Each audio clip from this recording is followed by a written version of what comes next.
The high archive of Gallagher held 1,000,000 star charts, each etched with the precision of 10,000 generations. It was the grand vault of galactic civilization, an ironclad record of what had come before and what might come again. But for all its meticulous data, it held not a single verified entry for humans. Sure, there were fragments. A charred datapad recovered from a pirate hulk near the Vale Nebula. A half-translated distress call in a dead language. Sketches, stories, fevered tales from drunken deep rangers who swore they'd seen ghost ships vanish into black holes. But those were just anomalies, glitches, folktales. To the Yalari Dominion, to the Safari Technarchs, even to the ancient, obsessive Zaldrun archivists, humanity was a cosmic campfire tale. But I, Commander Rin Talvek of the Vigilant Spear, second-class battlecruiser of the Ascendancy, had reason to believe otherwise. It began with a whisper. The ship coasted through the Meridian Drift, engines low, systems tight. We were hunting pirates, Zarn wretches who preyed on colony haulers. The drift was their hunting ground, a nebular maze of ion storms and gravitational eddies that warped sensors and fried comms.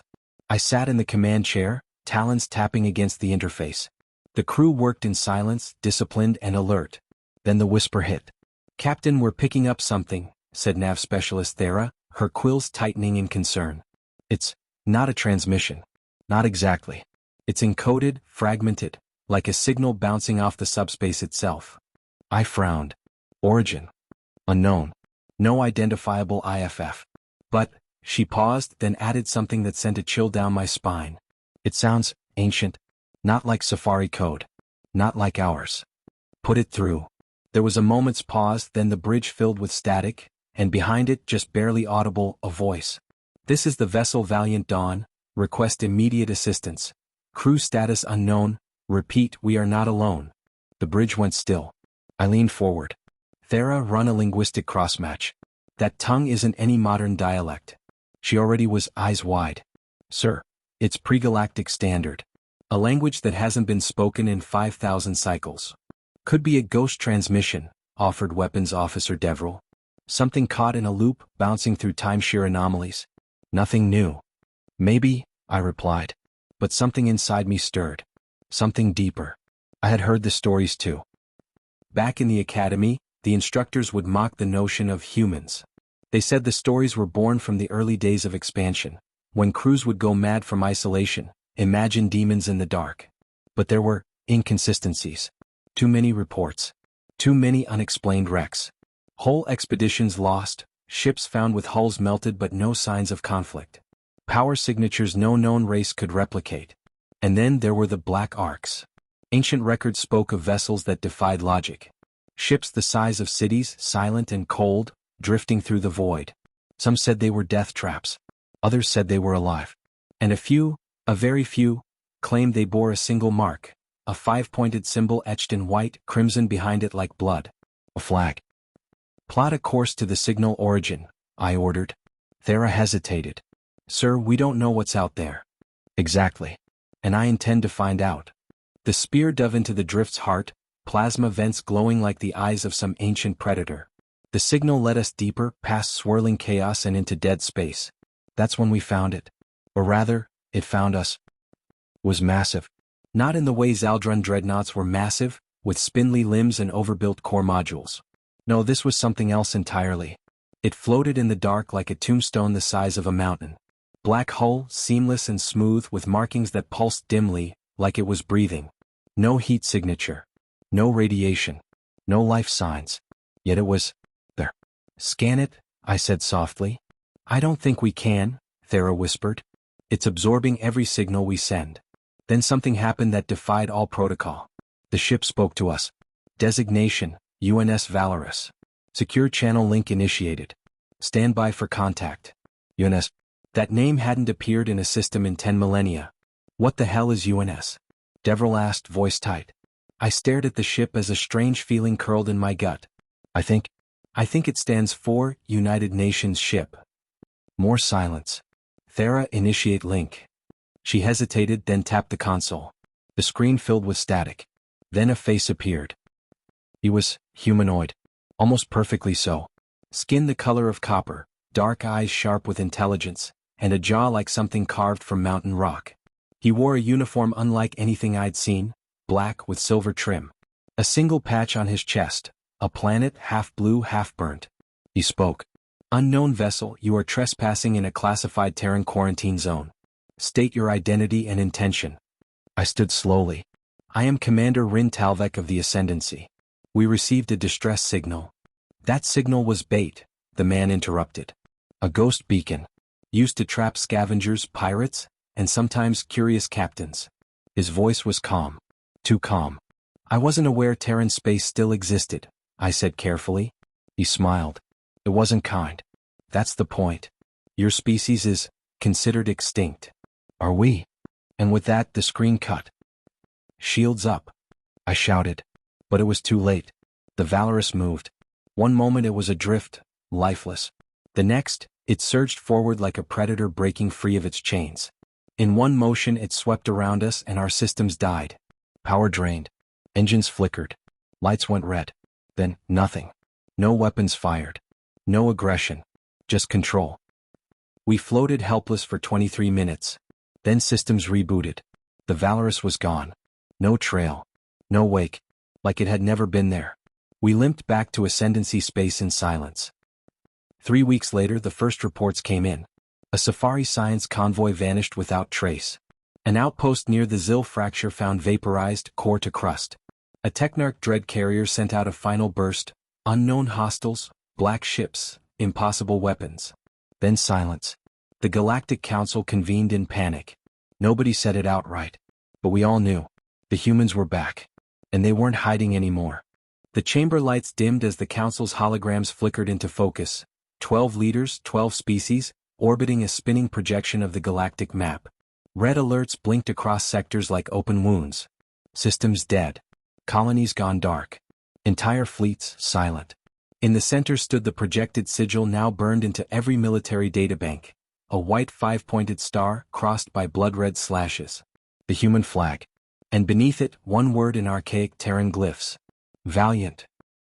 I stood before the Council, still wearing the battle-dusted uniform from the Vigilant Spear. My crew was in quarantine. The ship, under lockdown. The Ascendancy didn't know whether to imprison me or promote me. "Explain again," rasped Chancellor Zeth. His long mandibles clicked with restrained rage. "This phantom vessel disabled your ship without a single shot?" I nodded once. "They shut us down. Systems, propulsion, weapons, all within seconds." "Technarchs can confirm that?" asked Lady Rullian of the Safari, her voice like liquid mercury. "They've tried." I glanced across the circle of leaders. "But their scientists can't replicate the effect. Whatever technology the Valorous used, it's beyond us. By millennia." Murmurs swirled. The Kroll war priest hissed in agreement. The Zaldrun archivists stared wordlessly, their data tendrils twitching with new dread. "And you believe these are humans?" Rullian scoffed. "A species erased in the Twilight War? No confirmed sightings in over 8,000 cycles. No confirmed survivors," I corrected. "But their ruins exist. Their legends never died. And now we know why." Zeth leaned forward, voice razor-sharp. "Why now? Why return after eons of silence?" I don't know. But I was lying. A part of me had a theory, one I didn't dare voice aloud. Because what if they'd been watching us this entire time? Later that cycle, I was summoned to a private chamber deep within the Ascendancy Citadel. Only 3 others were present. Admiral Cal Threx, High Strategist of the Fleet. Veer Solon, Technarch of Quantum Defense. And Archivist Srin of the Zaldrun, whose species remembered when stars were still forming. Cal Threx wasted no time. "We're sending a recon vessel to Sol." My pulse quickened. "Earth?" Solon nodded. "Or what remains of it. If the humans have returned, they must have come from their cradle. We need to know what's there." "You're sending me?" "No," Cal said firmly. "You've already had contact. It's too risky. If they're watching, they'll recognize your signal signature." "Then who?" "An unmanned probe. Black signal drone. No emissions. Silent observation only." "And what do you expect to find?" Srin finally spoke, his voice a dry wind. "The last time a species awoke the Terrans, the stars burned for 1,000 years. They launched the drone within the hour. Stealth-coded. Null emission. Every inch of it wrapped in polyethylene cloak layers and hyperspectral dampeners. It ghosted through the void toward Sol. and what it recorded changed everything. The first sweep of the system was haunting. Most of the planets were still in orbit, though many bore deep scars. Mars had ruptured along its equator. Venus was split, the sulfuric atmosphere bleeding into space like a wound. Jupiter's magnetic field flared unnaturally, as if it had been tampered with. And then, Earth, intact, alive. Clouds stirred over vast green continents. Oceans glittered with bioluminescent wakes.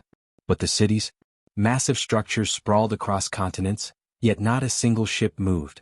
No lights, no transmissions, just silence, and power signatures deeper than anything ever recorded. Then the drone dipped into lunar orbit. That's when it saw the fleet. Over 200 ships floated above Earth like sentinels in orbit. Black metal, seamless curves. Engines cold but thrumming with latent energy. Each one bore the white star. They weren't parked. They were sleeping. And in the center of the lunar orbit sat something different. A ship larger than any recorded in galactic history. Nearly the size of a moon. Jagged armor. Radiating gravitational distortion even without engines engaged. Its designation glowed across its hull, visible even from orbit. UNS Vanguard. The drone's feed cut out 2 minutes later. No attack. No warning. Just a pulse. A ping encoded with an old Terran encryption that no one had used in 10,000 years. The message? We see you. Back on Veltraxis, the Council descended into chaos. The Kroll demanded preemptive war. The Safari called for diplomacy. The drone wanted to surrender. And through it all, I sat frozen, staring at the still image of Earth and its silent defenders. That wasn't a graveyard. It was a throne. The humans hadn't died. They'd gone quiet. They had buried themselves in the ashes of their world, waiting, watching. And now they were rising. 2 weeks later, the first attack hit. Not by the humans. By us. The Council voted, barely, to strike first. A preemptive warning shot. They sent a fleet, 20 ships. A show of force. Not to Earth, but to Saturn's edge. Just a message. They never made it. Every ship vanished as it crossed the asteroid belt. We tried to track them. No debris. No signals. No escape pods. Just one final message sent milliseconds before blackout. A whisper. They were inside the rocks. Panic rippled through the Council. Borders were fortified. Fleets recalled. Colonies abandoned. Every major power now understood.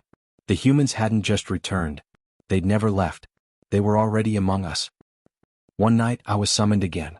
This time to the Ascendancy's Shadow Division, off-the-record operatives tasked with confronting threats too dangerous for open war.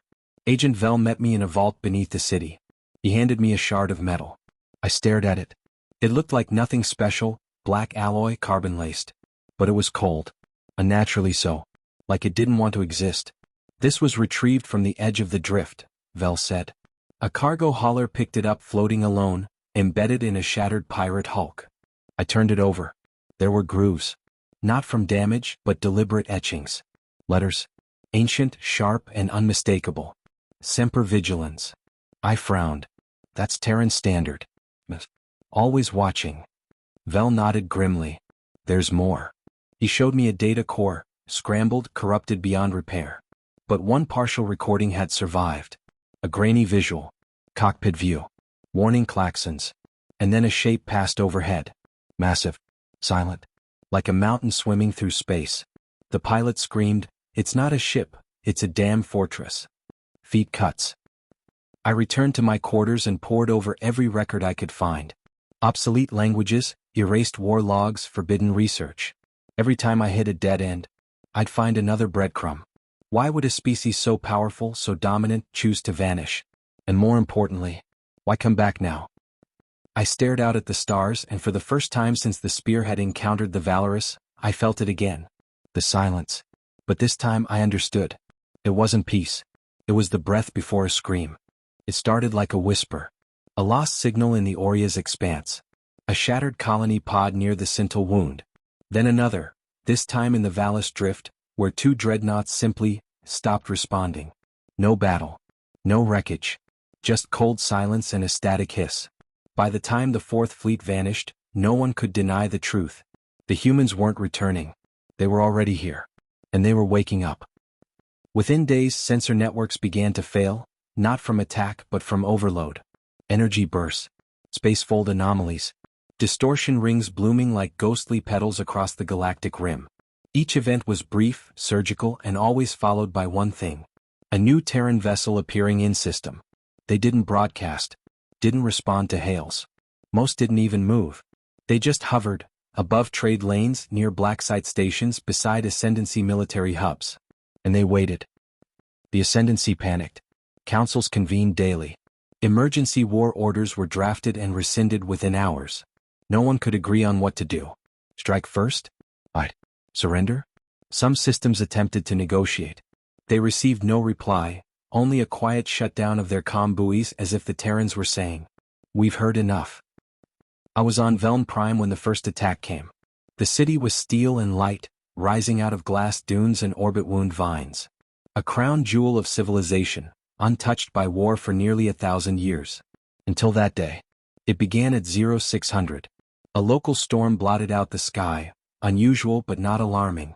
But then the clouds moved, against the wind, spiraling inward. Controlled. The central tower's defense net flickered, then failed, and through the clouds came a shape. At first we thought it was a dropship. Then we realized we were wrong. It was a blade. A flying wedge of obsidian and silver, big enough to house a cruiser within its ribs. Silent. Untouchable. Carving through the sky like an accusation. No broadcast. No demands. It hovered above the council spire. And then everything died. Not the people. The machines. Weapons went dark. Drones dropped midair. Personal shields blinked off. Even the elevators in the tower froze.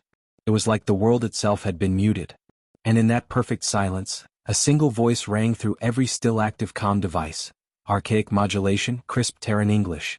"This is the United Terran Navy. The era of permission is over. You have forgotten fear. We are here to remind you." Then it vanished. Not retreated, vanished. No exit signature. No burn trail. No distortion wake. Just gone. And 20 minutes later, every planetary defense system came back online. Except it was now speaking Terran. Overnight, Veln Prime became a monument to helplessness. No lives were lost. But the message was clear. We could have taken everything. And then things got worse. Because others had seen what happened on Veln. And they wanted more. Across the stars, fringe worlds began inviting the Terrans. Old rebel cells. Dead ideologies.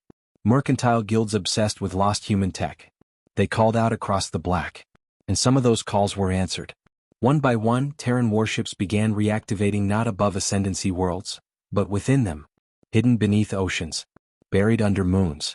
Entombed in the cores of dying space stations. They weren't just invading. They were coming home. I watched it all unfold from the command citadel. Veln was still technically functional, but the council had gone underground. Literally. Paranoid. Scared. Isolated. Half their attention was spent watching each other now. But I was watching the skies. I had a theory. And I needed help proving it. So I broke quarantine protocol and contacted Vel from the Shadow Division. He answered instantly. "You see it too, don't you?" he said. I nodded. "They're not picking systems at random. They're activating sleeper cells. Ships. Stations. Maybe even agents. They're not conquering," he said darkly. "They're reclaiming." And that was the moment it all crystallized. The humans hadn't disappeared to survive. They'd prepared. Not for an enemy. Not for extinction. But for return. I boarded a stealth corvette under a false ID. No official authorization.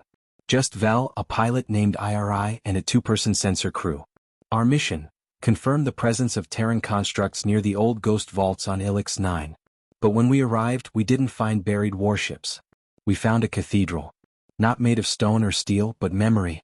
A Dyson fragment in orbit, incomplete and dormant. A ring of thought metal, miles wide, embedded with crystalline intelligence cores. We couldn't scan it. Our sensors refused to function. The ship's AI began speaking in Terran binary. Vel had to cut power just to stop it from trying to join. "I think," IRI whispered from the pilot chair, "this isn't just a machine." "No," I said, eyes wide. "It's a mind."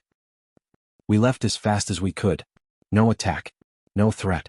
The Terrans didn't need to threaten us anymore. They just needed us to understand that they had not only surpassed us in warfare but in existence. Upon returning, I made one last effort to speak before the council. I didn't use formal language. I didn't offer projections or strategies. I just told them the truth. Humanity is no longer a military threat, I said to the gathered leaders, who now cowered beneath their own shadows. They're not angry. They're not cruel. They are simply awake. And what they see they will not allow to continue. Your rule is over. Not by war, but by irrelevance. That was the day I was marked a traitor. But it didn't matter, because later that same evening, the Vanguard moved. From Earth's orbit, the moon-sized ship pulsed once. Just once. And across the galaxy, dozens of Terran vessels responded. It was not a command. It was a signal. A heartbeat. And with it, the Terran network rejoined itself. All the scattered ships. All the mines. All the lost soldiers and hidden stations. Unified. And then came the voice. Through every channel. Every frequency. A message carried in every tongue known to the galaxy. Not angry. Not violent. Just final. We remember you. You forgot us.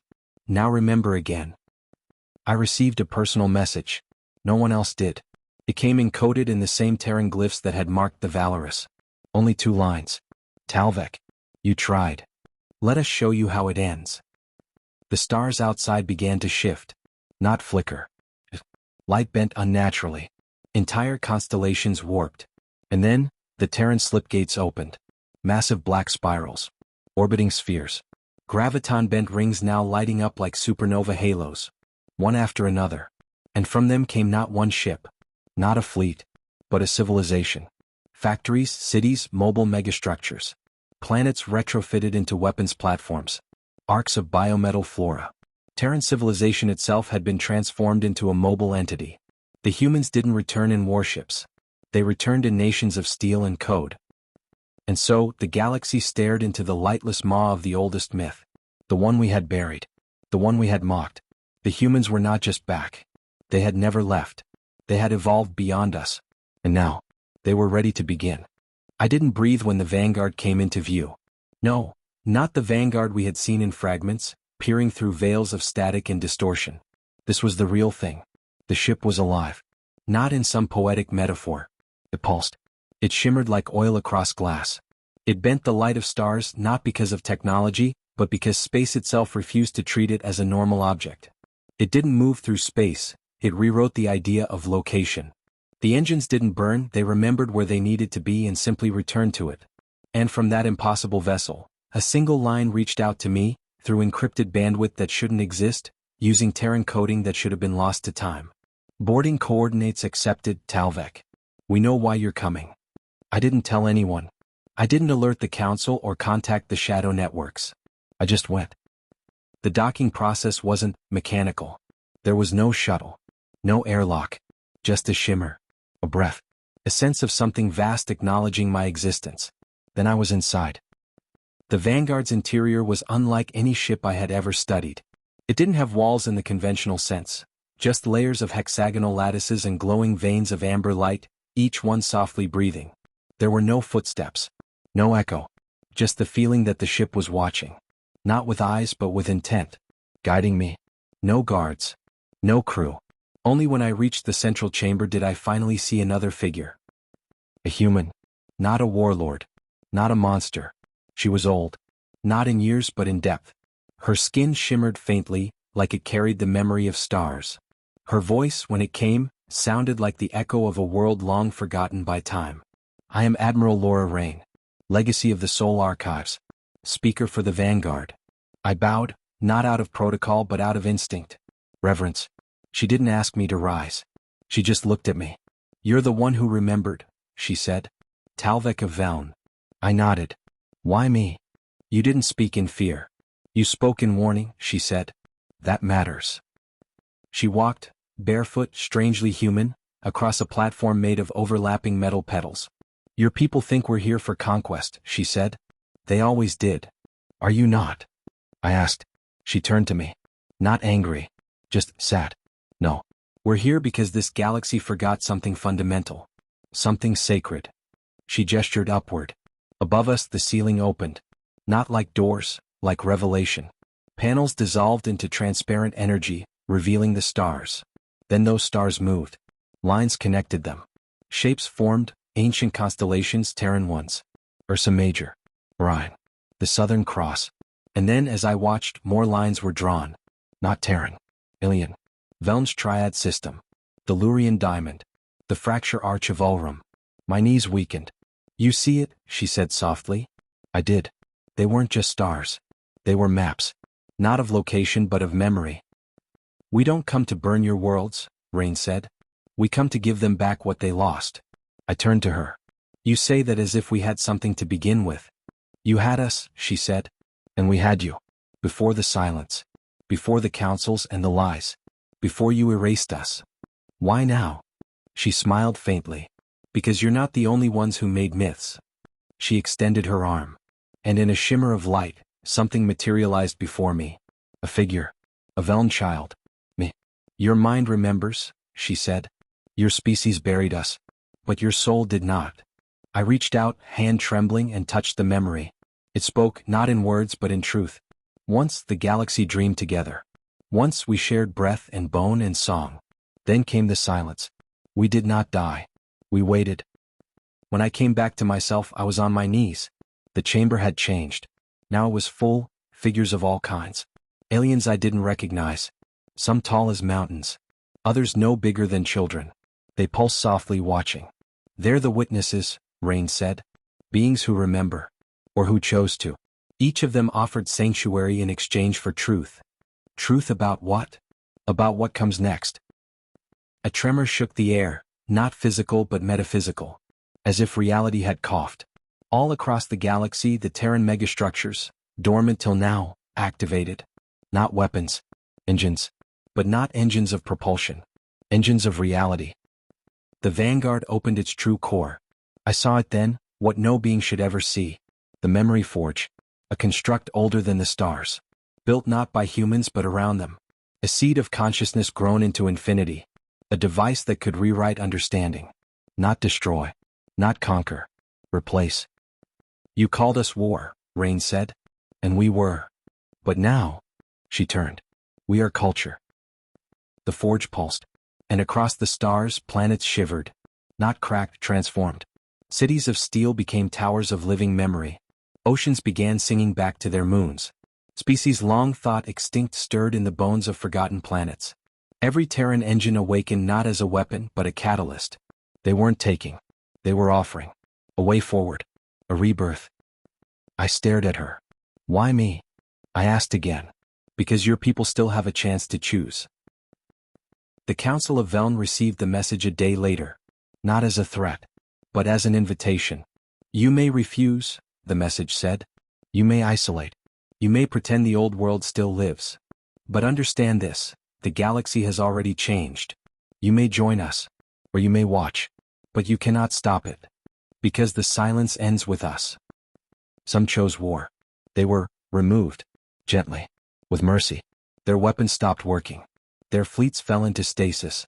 Their worlds were reseeded with light. No deaths. Just stasis. Pause. Reset. And others? They stepped forward. Worlds that had long fought each other now shared Terrantech symphonies. Enemies began to dream together. Not because they understood. But because they wanted to. I returned to Veln. A different Veln. The council had fallen. Not by war but by irrelevance. Now the people walked among new spires. Buildings that shifted with need. Trees that carried memory. Skies that responded with color to mood. Not all accepted it. But all felt it. The Terrans never declared themselves rulers. They didn't need to. They had simply become the center of gravity. I still don't know if it was right. But one thing is clear. The galaxy is no longer fractured. It sings again. In 1,000 languages. All of them laced with something we thought lost. Hope. And somewhere deep in the infinite dark, the Terran ships still move. Not in conquest. But in reminder. That silence too is a kind of war. And they have chosen never to be forgotten again. You've come this far. Welcome to the rebirth. Humanity is no longer a legend. They are the architects of the new dawn. If you want more stories like this, subscribe, follow, and remember, the myths were always real, just waiting for you to believe again.